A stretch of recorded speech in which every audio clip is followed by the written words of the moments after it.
তো hello guys, তোমাদের সবাইকে জানাই নতুন বছরের নতুন নতুন শুভেচ্ছা। তো নতুন বছরে আমার তো সেরকম ভালো কিছু মনে হয় না, কারণ আমাদের সামনে মাধ্যমিক পরীক্ষা। তো সকাল বিকেল সবসময় বই বই পড়তে হচ্ছে। তো আমার এই নতুন চ্যানেল, আমি ভ্লগ ছাড়ছি এখন, নতুন করে ভ্লগ ছাড়ছি। তো অনেক নিউজ চ্যানেল এটা, তো সবাই সাপোর্টে থেকো। তো আমি নতুন আজ ব্লগটা শুরু করছি। জানি এখন আমাদের সবাই চাপে আছি, আমাদের মতো বয়সের ছেলেপিলেরা যারা ক্লাস 10-এ পড়ে তারা শিওর কমেন্ট করো।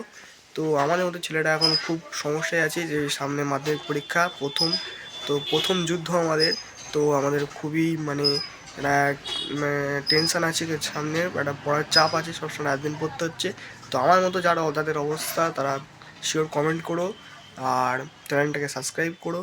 তো আজকে আমার এই ভ্লগটা একটু ছোট হবে, কারণ আমি আজকে এই পড়ার বিষয়ে, এই পরীক্ষার বিষয়ে যারা যারা আছো, তারা এই যে মাধ্যমিক সামনে দেবে, তারাই আমার এই চ্যানেলটা কমেন্ট করো, তারা আমার মতো প্রবলেমে আছে কি না। তো সেই প্রবলেমটা শেয়ার করো কমেন্টে। আর যার এই ব্লগটা ভালো লাগলে আমার চ্যানেলটাকে সাবস্ক্রাইব করে রেখো, কারণ আমি প্রত্যেক দিন এরম ব্লগ ভিডিও নিয়ে আসবো। তোমাদের ভাই ফ্রাইয়া প্রত্যেক দিন এরম ব্লগ ভিডিও নিয়ে চলে আসবে। তো চ্যানেলটাকে সাবস্ক্রাইব করে রেখো। আপাতত আমি এই ব্লগটা ছোটোই করছি। তো পরের দিন আবার দেখা হচ্ছে বড় ব্লগে, তো নতুন কিছু নিয়ে আমি ফের চলে আসবো। তো প্লিজ চ্যানেলটাকে সাবস্ক্রাইব করে রেখো। তো টাটা বাই বাই, পরের ভিডিওতে নেক্সট ভিডিও দেখা হবে। বন্দে মাতরম, জয় হিন্দ।